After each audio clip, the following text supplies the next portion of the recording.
got Jay in the building. Jay, what's going on? Hey y'all, what's up? All right, Jay. So for the people that's watching, give a little, background about how you grew up. Okay, hey y'all. So my name is Xaia Wallace. I'm from Atlanta, Georgia, born in California. I was adopted at the age of 1 by a professional football player. And I lived a really good life, and I got sucked into a really bad life, and my life just went downward, and then I ended up in prison. Who was the football player? His name is Steve Wallace, San Francisco 49ers. Okay. Yeah. So did you figure out why your parents gave you up for adoption? So basically, my mom was too young. She was way too young. How old she was? She was about 15, 14. Okay. 14, 15, somewhere in that age. So she couldn't take care of me. And state of California is really different than Georgia. So, but what about her mother, your grandmother? My household or their household was really unstable. Really unstable. Okay. So what age did you find out that you was adopted? I found out at the age of 10, and it was mistakenly told to us by mistake. And our parents, they took us to South Carolina, and we walked on the beach, and they told us. And that's how I found out. And that's when I personally, I'm gonna be honest, with a young kid, knowing that you're adopted, in the back of my mind, I always wanted to know who my real parents were. So then that's really when my downward spiral had came about, because my parents did have their own children. And then my own opinion, just from a child's mind, it just kept playing in my head. I want to know who my real parents are. And so then I started acting out. I started doing other stuff. And then my life just fell apart after that. So you must didn't look like your adopted parents. I favor them a little bit, but yeah, just a little bit, but not all the way. So how at that young age you just knew you was different? Like you didn't belong to your parents? It felt weird. It did. And my sister, she was adopted as well. Both of us were adopted together. So it was I don't know, it was weird. It really was. Okay. For me to know that. Was this your mama, sister, or another child that they adopted? No, she was actually my sister. We both have the same mom, different dads. Oh, wow. And you say your mama got other kids, right? Yeah. I have another brother and I have another sister. And she kept them? Yes. So when did you find out that she had another family? So when I got out of prison, I finally figured out what my real mom. I found out who she was. I did reach out to her, but she didn't want to have a relationship with me. For real? It was that. She must look like your dad. You must look like your biological dad. Probably, and she does not know my real dad. So that was. So your mama didn't know your real dad? No. So what, was she a prostitute? I might say she probably was, and I'm gonna be honest with you. She probably was getting around.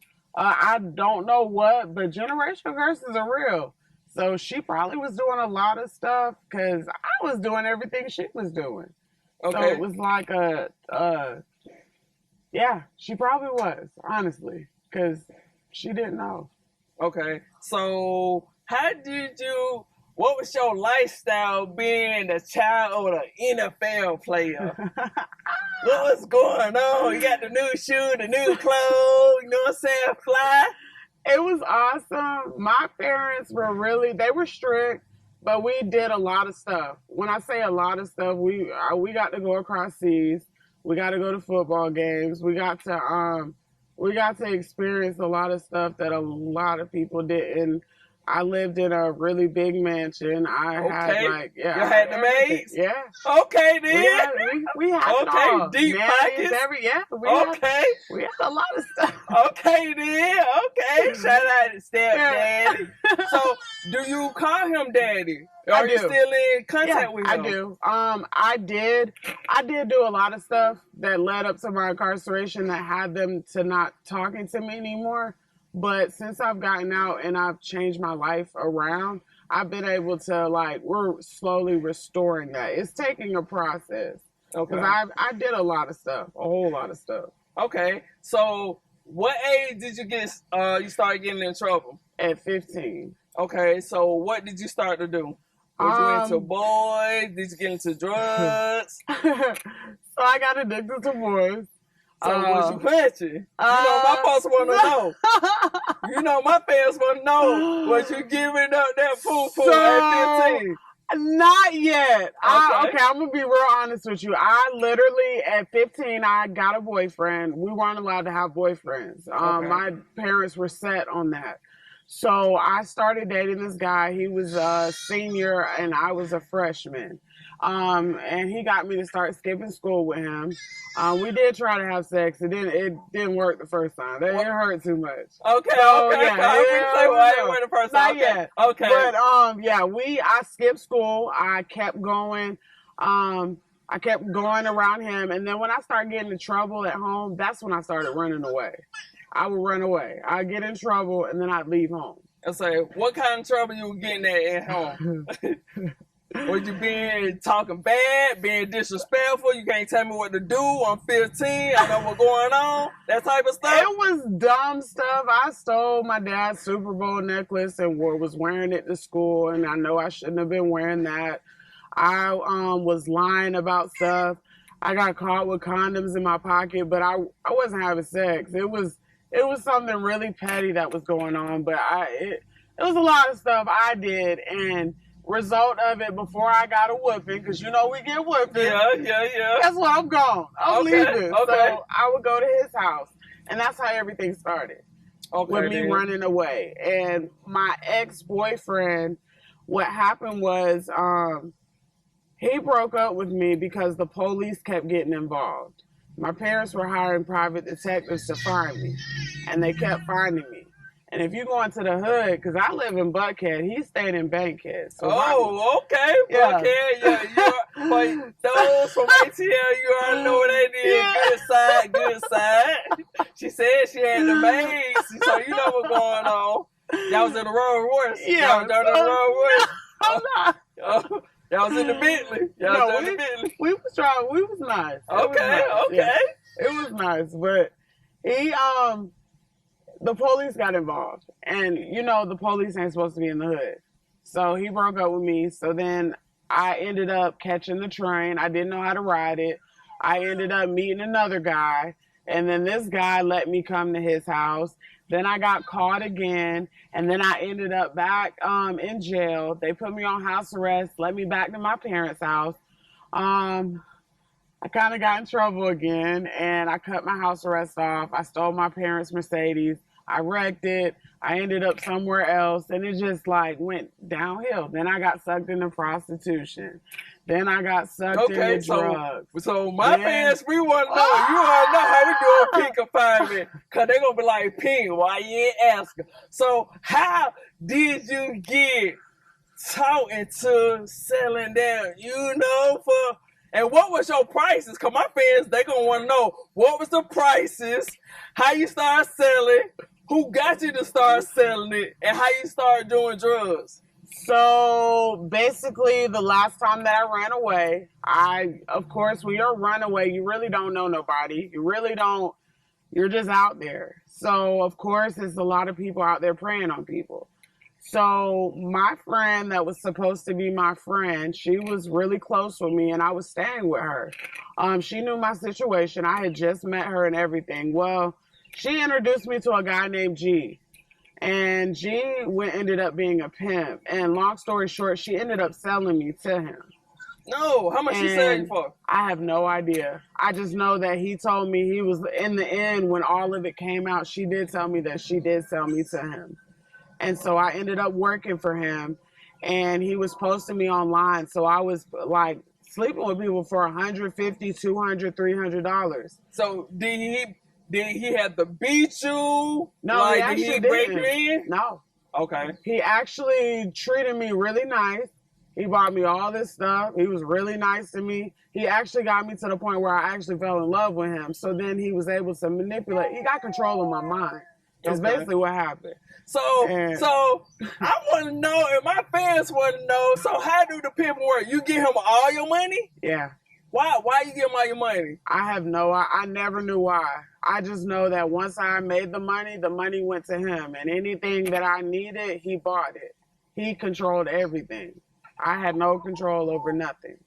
So what did he buy you with your money? He bought me clothes. He would buy me food. He made sure my cell phone bill was paid. He made sure that I had a roof over my head. And was it a nice place that you were staying at? It actually was nice. Yeah. Okay. I was staying in Stone Mountain. It was a good area. Okay, Stone Mountain, yeah. It was a good area. And that was really it, for real. He bought everything. But I ended up getting away from him as well, too. Okay, so how would like the tricks come? Did he book them? Did you book them? Was you on Backpage? Like, how did that go? He got on Craigslist and Backpage. Okay. He took a bunch of pictures of me, posted it up, and then they would come to the house or we would go to them, and then he would wait for me, and it would be like that. Okay, so what is some of the weirdest shit a client asks you to do? You know, my folks, we want to know this. We talk about this. This is past like what you did. So, but we want to know, it might be somebody that going through the same thing you going through. So the weirdest thing that I've been asked to do, I will not have sex in my butt. Okay. And then doo-doo on them. No. So, yeah, that's not gonna happen. I don't care how much money I couldn't do that. That's just really weird and disgusting. They ask you? Yeah, Did you have some loyal clients? Did you have some that come, repeat clients that come weekly or whatever? Yeah, I did. Okay. I did. Okay, then. I did. All right. So, I interview a few females that used to be in prostitution. They call it dates. Is that what you call it? Yeah. Dates? Yeah. Okay, yeah, then. That's true. So how did you set up the price range? Did he set it up or you set it up? How did that go? He set the price ranges up. He ran everything. I had no control over nothing. He did everything. Okay. Basically, I just had to do what he told me to do. Okay. It was other girls that were in the house, and it was other pimps that lived there too. And they did get beat. I don't know what for. We wake up in the middle of the night, somebody was getting beat in the house. We didn't know what for. Mm-hmm. We just didn't say nothing. We didn't want to be involved. I guess what you call it is a bottom B. Yeah. So I was that, and then there was other girls that were under me. Okay. So it was like a whole organization in that house. It was really crazy. So would you be in the bottom B? Did you have to use any muscle, any force with the females to get them to do? I never did. They were all everybody was submissive. I don't know what for. Everybody was like cool with it. Okay. I just running with it. Did you have to mess with any females? No, I did not. Okay. And that was later on in my life where that came into play. Okay. So how did you get into drugs? Did you get into drugs being in this pimp house? So the drugs came in after I left him. Okay. When I got away from him, basically one night I was tired. I didn't want to do nothing else. And he was like, well, I don't care. Mm-hmm. You're going to do it. So I was like, well, I'm going to go to the store and I'll be back. Well, I left and I didn't come back. So I didn't have anywhere to go. Mm-hmm. So based off what I learned in the house, I was able to be like, okay, I can call one of these numbers and go make money for them and then go find a place. Yeah. So that's how everything started. I was 15. Okay. So I was able to go make money with clients that I already had, go save that money up, and then go get somebody to get a hotel for me. Or I know it sounds bad, but I would get with a guy and then I would literally, get her for me. and I would get with a guy, and then I would literally like sleep with him per se to live with him. Okay. And tell him what he wants to hear. Okay. And that's just it. So was he's like did he have an understanding or think that y'all were boyfriend and girlfriend? Yeah. So I became a manipulator. I would tell them what they want to hear, and I knew everybody. Like a lot of guys find me attractive, so I would use my attractiveness and seduce them and give them sex because that's what they wanted. And guess what? I got a place to stay. Okay. So about how long would you stay with a guy before you go on to the next one? It'd be maybe between the longest would be maybe a month. Okay. I always knew in the back of my head, this not gonna be serious. It's not serious. Okay. It's gonna be a 5-minute thing and I'm leaving. Okay. So when you left them, did you put a block on the phone so they couldn't contact you? I did. Did you ever run into one of them after you said tripped? No, thank God. Thank God. Okay then. All right. So how did you get into the drug and what drug was you using? So I never got into hard drugs, but I did get into smoking weed, of course, and that's really not considered a drug. No. So it's really I've never experienced hard drugs. I did drink. Okay. But hard drugs, I never, like, weed is legal. It's legal now. Yeah, exactly. So, yeah, I never really got into hard drugs, like meth and all that. Okay. I never. So, did you prefer liquor or beer? Liquor. Okay. Yeah. What was the liquor you was on? Brown or white? White. Okay. Okay, then. Okay. So, and you did that or whatever. Did your parents at the time know that you was in this predicament doing this to survive? Now, my parents I want to say that they knew, but they didn't know. They didn't think it was that bad. Okay. And I never reached out to them because I didn't want to. I can't explain it. I guess when you're living in a house with rules, because my parents had a lot of rules, set rules, and now I'm living this freedom life.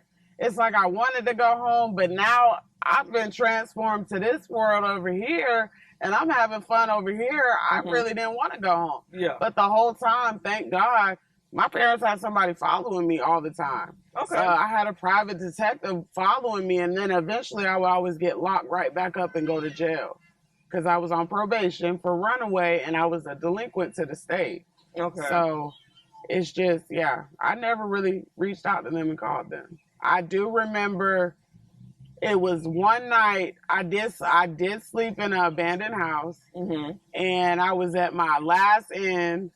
I called my parents. I told I was walking down this big road, and right ahead of me was like 6-7 guys way down the road. And I literally, something inside me said, if I go down this road, I'm going to die. So instead of going down that road, I went to the gas station. I called my parents. My parents came and they got me. Okay. I came home. I was done that night. But my parents, because I did so much stuff, they didn't know what to expect from me. They didn't know if I was going to set them up to get robbed. They didn't know what my mind frame was. So they ended up dropping me off at the police station because I did have a violation of probation over my head for the runaway. So I ended up back in there, and I ended up being emancipated to the state. So then I was basically really on my own then. So how did that make you feel? I felt really bad because then I ended up in foster homes, and then I ended up in these homes in this place because they were putting me through programs, but I still was considered a juvenile. Yeah. So I had to go in group homes. I had to go through foster homes. I had to go here. I had to go there. Was you getting abused in any of the homes? No, because I never stayed. I ran away. Okay. Yeah, I never stayed. So how did the armed robbery come about? How did you get involved with that? So at 18, I got involved with a guy named Fred, and he was my boyfriend. Okay. So I knew a guy that I was tricking off with, of course, and he lived in Blue Ridge, Georgia. Okay. Well, what happened was we got behind on rent because I was living with him. He stopped going to work. He stopped doing this. Everybody was smoking weed. We was all high partying all the time. Well, we needed the rent money. We was getting kicked out. Mm-hmm. So the guy that I was tricking off with, every time I went out to his house to get money from him, he likes to flash all his money. Well, the money that he had on him was always stacks and stacks of money he would pull out his pocket. Well, we all decided, let's go rob him. Yeah. So we all planned it one night in my friend's apartment. We planned the whole robbery out, and then we went out there, not thinking that the guy was going to get hurt. We was going to set it up to where I would go in the house and act like I was sleeping with him. They were supposed to, because it was 2 other guys with us, and they were supposed to go in and rob both of us. It didn't turn out like that. So how did it turn out? What happened? So we got in the house. The house was a mansion. So I unlocked the door. The door really locked, so they couldn't get in the house. The locks were backwards. Oh, okay. So the whole time I'm waiting for them to come in, they couldn't get in. So I was talking with him at the kitchen. I couldn't get them in. So I lured him out the house and got him to drive around his property on a go-kart to show me the rest of the house. Damn. Exactly. A big house on the go-kart. Okay. So when we got back, all the lights were out. So I knew they was in the house because all the lights were on when we left. Well, we start cutting the lights on. We go in the kitchen, and I'm standing at the bar stool. He somehow comes. He was like, "What do you want to eat?" I said, "I want to eat, so whatever you want to cook." Well, when he comes around, I see my boyfriend standing right here in the corner, and he was just like, "Shh." So then when he walks this way, he jumps out, and he jumps on him. Well, the guy starts screaming. Well, I don't know how he got stabbed, but I guess my boyfriend stabbed him in the neck because now there's blood everywhere. Yeah. And then the other dude comes out with this big pole and starts beating him in the head with it. And then all you hear is him hit the floor. Everything's quiet, but him breathing, like struggling to breathe. And all of us is standing there looking stupid. And then my boyfriend, I guess, snaps out and like, everybody get the money, get the stuff, and let's get out. Did y'all get some money? We couldn't find it. What? No. We could not find it. So did he die? He did not. I'm gonna be real because I'm just gonna be real with y'all. They dragged him in the basement and put a mattress on top of him, and we moved all the gas stoves out of the way and poured gasoline all over the house and tried to light it on fire. It didn't catch on fire because he's still alive today and I'm not in prison. But we did try to get rid of everything because everything went south. Okay. So that's it. Yeah, it really turned out bad. We did 10 years for nothing. Okay. So how did y'all get busted? Because my fans want to know, how did y'all get caught? Did Buddy tell on y'all? No, he did not. He did? He kept it 1,000? He was unconscious. He did not remember anything. He actually, when I listened to the tapes, he kept saying she didn't have nothing to do with it. Oh, man. So what happened was, because when I came out there, he sent me a Western Union in my name. And that Western Union linked me to him. My phone calls linked me to him because I was calling him, letting him know I was on my way. So that's how they linked me. Well, when they were calling my phone, they couldn't find me because we were already gone. We got caught in Gadsden by GBI. And that's how my cell phone linked everything to the crime. But you was tricking out when I kept like, hey, that's my trick. And that's what we stuck to that story. But then what happened was when they were looking for us, there was cameras in the house as well. Oh, for real? So I could say all day, I don't know nothing. Yeah. But when they were like, what's this and this and showing all the pictures, that's what, So did you, when they showed y'all that, did you went on ahead and told the story? Yeah, I went ahead and told them. Do you think it was no way out of it. So you know my fans, they be asking, so do you consider that snitching? I don't, because they already had the evidence with my face right there in bold print and put it right there in front of me. And they said, so you gonna tell me this is not you and you can't say this is not him and him. It was no way around it. Okay, no way around. I know one of my When one of my biggest fans, she gonna be like, she couldn't have said nothing. She should have just shut up. So what you got to say when she see this, she gonna be like, she should have just, if they show her all that, she should have just said nothing. So what do you have to say to that? Oh, I don't know. I really don't, because everybody's opinion is different. In my opinion, I would say it's not snitching because the evidence is right there. But in her opinion, it might be. But we all three of us just went ahead and took the plea. Okay. Yeah, we just went ahead and took it. So y'all didn't take it to trial? No. Did your parents come to your defense? No. They didn't? No, they did not. Ooh. They did not. They were very, very not happy. I called my mom from the jail phone the day I got locked up, and they were just like, oh my gosh. So did they help you through your sentence? Did they did. put money on your book? My dad did. He did come through. My mom did say, when any of y'all ever get locked up, I'm not paying for y'all getting in. And that's understandable. Yeah. If you get in trouble and you did that, I'm not about to support you the whole time. But my dad, he did, and my sister, she did as well.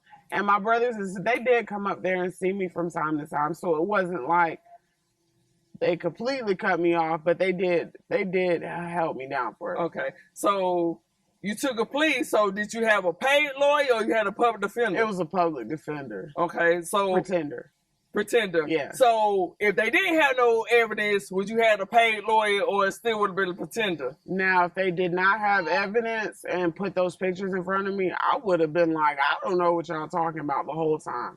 Okay. I would have stuck with it. I would have been like, I don't know. Okay. I really don't know what you're talking. I would have played it dumb all the way through. Okay. Yeah. Okay, then. I would have. All right. So did your two co-defendants, did they tell? Did they tell on you? Did they say you was the culprit to set the thing up? They said I was the mastermind and our thing on all of the, because what they failed to realize is when they gather all the evidence, they let us hear all the evidence and hear all the tapes before we go to court. Mm-hmm. So my boyfriend didn't say nothing, but Darrell did try to put it off on me and him.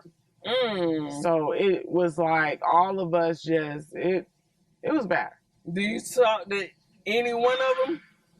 I don't talk to any one of them because of probation, if that makes sense. We're not allowed to have any contact. But if you didn't have no probation or whatever, you seen them out in the street, would you have a conversation with them? Would you be cool with them? Now I would have a conversation with my ex because he didn't turn anything on me. Now with Darrell, I probably wouldn't really talk to him like that.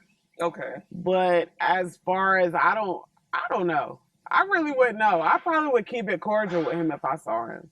Okay. It wouldn't be like, bro, get away from me and I'll take off running. But no, I don't know how to react. Okay. So what did you do while you went to Chain Gang? How was it? How was the experience? Did you have a girlfriend in there? You know we're going to ask that. So getting to prison, diagnostics, I'm going to be honest, the first 7 years I was wild. The first 7 years I shaved all my hair off. I became a stud. Wait, hold on now. You said you shaved your hair off now. Is you talking about your eyebrows, your hair, your head? I shaved all my hair off. And I shaved it all off and I was studding it out. Okay, so what was your stud name? They call me Jay. Okay, Jay. Jay. So Jay. Okay, yeah. Jay. So Jay. Yeah. Was Jay getting all the bees out there? Well, all the white girls. That was it. Yeah, just about all of them. Because everybody, let me tell you, everybody said. That's what you want? The white girl? Yeah. They had the black ones? They had the store bag. A lot of the black girls did too, but okay. All the white girls you couldn't mess with the broke ones. No, that's good. That's what I was told before I went to prison. Everybody was telling me, just be a boy when you go in there. Just be a stud. But I mean, yeah. And now you said your folks came and visited you, right? Yes. Now you wasn't one of the ones when your folks came and visited you want to put on the makeup and stuff. No, so my parents. Okay. No. So my parents did not know about that. As far as by the time they started coming to see me, it was about 7 years into my sentence. They were writing me and putting money on my books, but 7 years into my sentence is when they finally did come see me. Oh, wow. Okay. Yeah, so that was like way down there. Yeah, okay. Yeah. So. Okay. So you messing with the white girls and stuff. Yeah. So how many girlfriends did you have? 4. 4? Yeah. Was they all at the same time, different phases? 2 was at the same time, and the other 2 were at different phases. Did you have to go to lockdown behind them? I did, with 2 of them. Okay, so for the people that watch it that don't know, me and you know how that go. So can you tell them why you had to go to lockdown behind your girlfriend? Well, me and this one girl went to lockdown because she swore I had 5,000 other girlfriends and I was being too friendly. And she jumped on me in the day room and we went to lockdown. Okay. So, we got to lockdown. And of course, every time you go to lockdown, I love you, baby. Yeah, I'm sorry. through the bins and I'm everything. so sorry. And this. And yeah, we get out. We got moved to separate dorms, and it just did not work after that. Because beating the compound and trying to go unauthorized to see your girl, it don't work. Yeah. It don't work. Okay. So did you mess with a female because you had a 10-year stretch, or that was something to do? Like, how that go? So I'm going to be honest with you. I was gay for the stay. Okay. I'm going to be so real. I've never, ever wanted to mess with a female. And when I got to prison, it was a comfort thing. It was something that I was able to engage in. So you know, this is a question of peak of five. The question of did you eat the vagina? No. I did 1 or 2 times. Oh, okay. 1 or 2 times. So how did she get you to do that 1 or 2 times? We want to know. Well, I lived in SMU.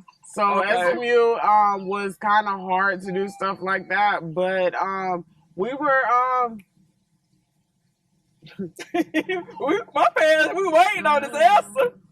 It just happened. I mean, I've never done it before. It just happened. If I can say that, it just happened. She taught me how to do it, and it just I learned. We want to know. So, did she pull the pad down? Was it hairy? Was it bald? Did it smell? Like, what going on? It was clean. It was bald. It was okay. It was actually okay.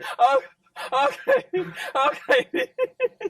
So, did you get any fights in there? I did a lot. Why was you getting a fight in there? My first fight was in diagnostics.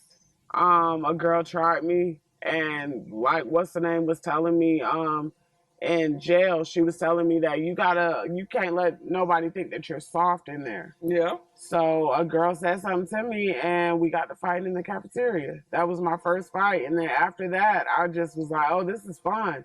So I was in our lockdown for the first 7 years. Okay. In our lockdown, everybody kept calling me "Can't Get Right." Okay. So it was bad. Did you mess with any officers while you was in there? I did. You did? And male or female? Male or female? It was a male. Did he get that? Did he get that box? No, he did not. So you tricked him? How you tricked him? He had a lot of females. He was talking to a lot of females. And I knew about personal dealings, but this is how it happened. I was in lockdown on J Range. He was doing his rounds. He told me that I needed to take my nose ring out of my nose. Mm-hmm. Well, I told him, F you, I'm not doing nothing. Mm-hmm. Well, he walked up to my cell and he was like, well, let me take it out for you. Well, when he rubbed the side of my face, that's when I knew he was... Yeah, what time it was? Yep. So we start writing, and somehow he got me moved down to C unit, and I was able to see him. The only thing that happened, we kissed. That was it, in the stairwell. And that was the only thing. So what did that kiss get you? Did he get some minutes on the phone so you could call out? So that was it. Yeah, that's it. As far as it went. It don't matter. Yeah. At least you got the minutes on the phone. You know, these folks getting bust down for nothing. Then he disappeared. He got under investigation. He was messing with so many other females. So it just, he disappeared. Okay, then. He was a nice looking guy, but he just was talking to everybody. Okay. So did you try to fight or appeal your case? No. Okay, then. No. Okay. Did you make any friends in there that you still talk to? I did, and I still talk to a few of them today. You know, Tanisha, I talked to her. Chelsea, I still talk to her. It's a lot of people that I went to seminary with. I still talk to them. It's a lot of people. I talk to Okay. a few of them. All right. So would you say your time was hard? Was it easy? It was hard at first, and it got easy at the end. Okay. It was really hard at first, but it grew to become easy. Okay. So you say you got your own ministry, right? I do. So did you find God in there? I did. All right. So why do you think people that get incarcerated find God? Me, I'm gonna be honest. I wanted God to get me out of prison. I'm just being real. I wanted Him to get me out of prison, so that's why I turned to Him. And somehow. Hey, but you keeping it real though. You keeping it real. So for my followers, you keeping it real. I'm being real. So I turned to Him because I wanted to get out, and it didn't work. And then I kept going to church, and it got better. And I started understanding stuff. Then I got to go to seminary at Whitworth, and then I really got to learn about God. So it actually became real to me. At first, it was fake, and it was to get out, but then it turned real. Okay. So did you get involved in any programs before you got out of prison? I did. Did they help you? So you talking about when I got out?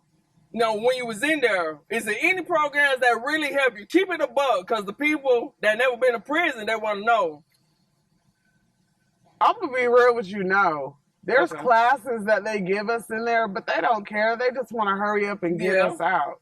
The trades in there, they're really good. I didn't engage in cosmetology and all that stuff, but as far as classes like re-entry and all that stuff didn't help us. Yeah, okay.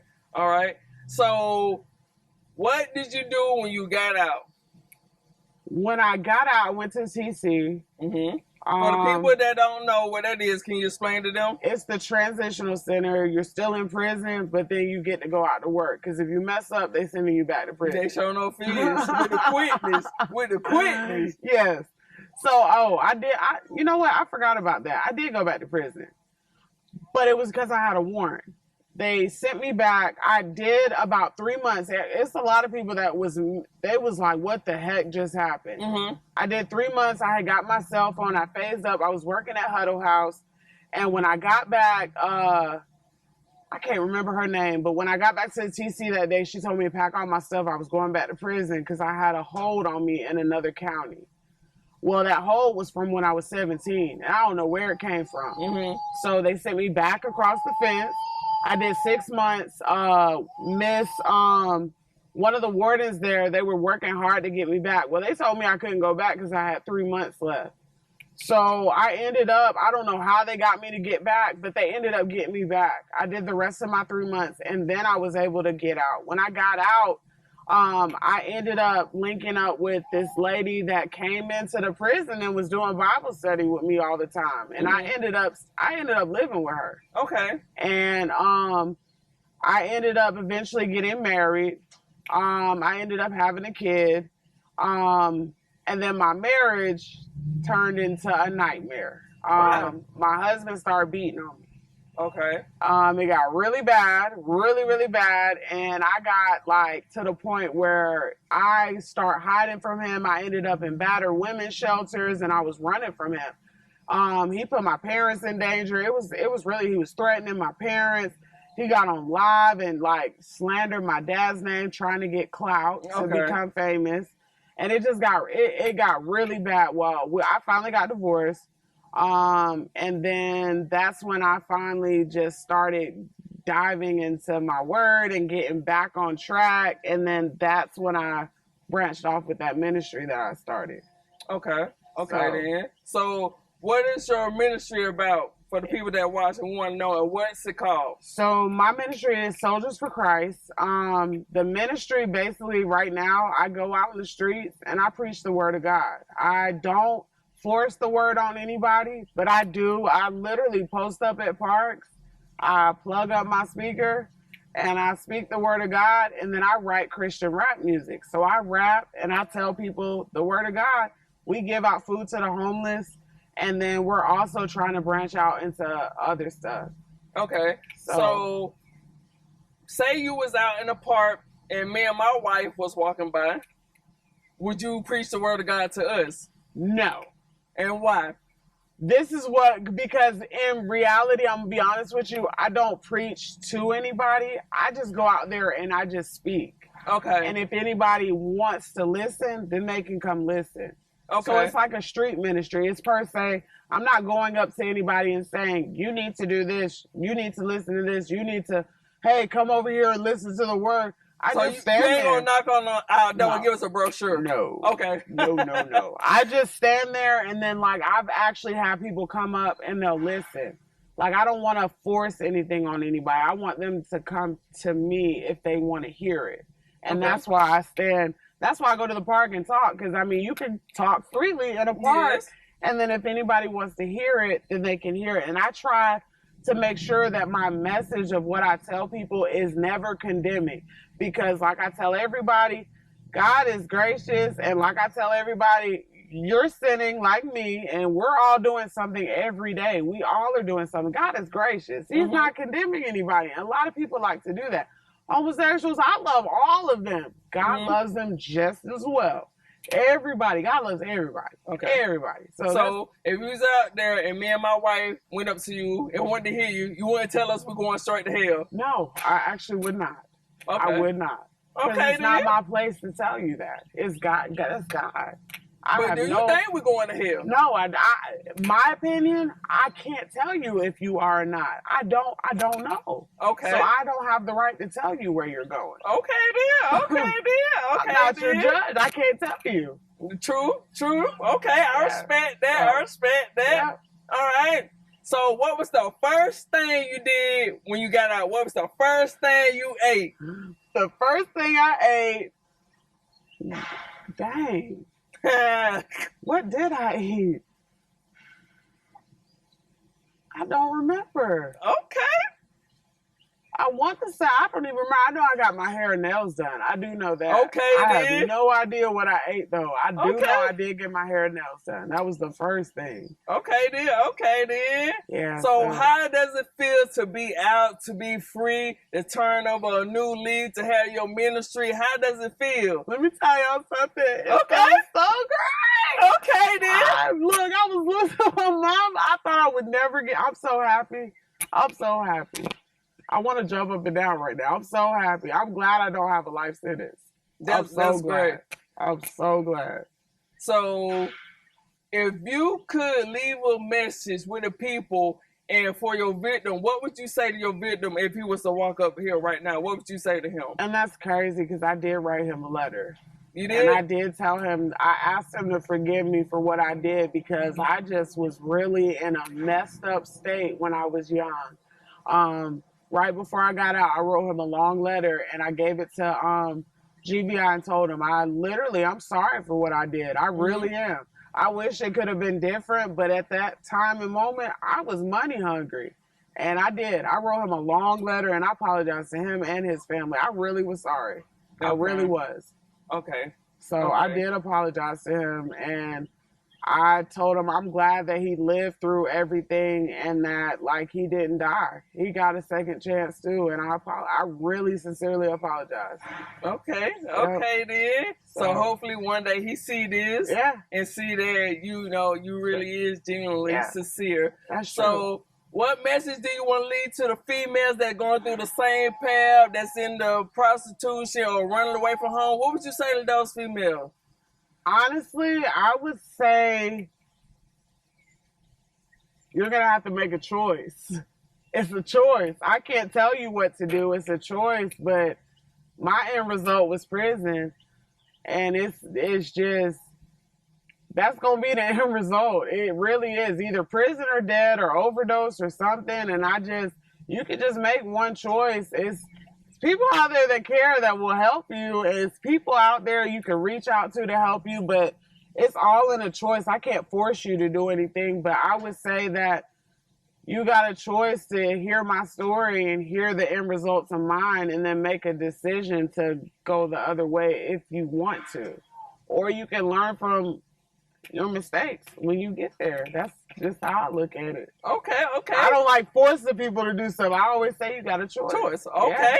That's real talk. Yeah. All right. So you got any social media you want to shout out? Shout out your ministry again. Let these folks know how they can hit you up. It's Soldiers for Christ Ministry. Y'all can hit me up on there. I do got it on Instagram, Facebook, and YouTube. So if y'all want to hit me up, if y'all want to go out here in the streets with me, y'all can. Okay. So you got anything else you want to say? That's it. All right. There you have it. Another episode of Confinement.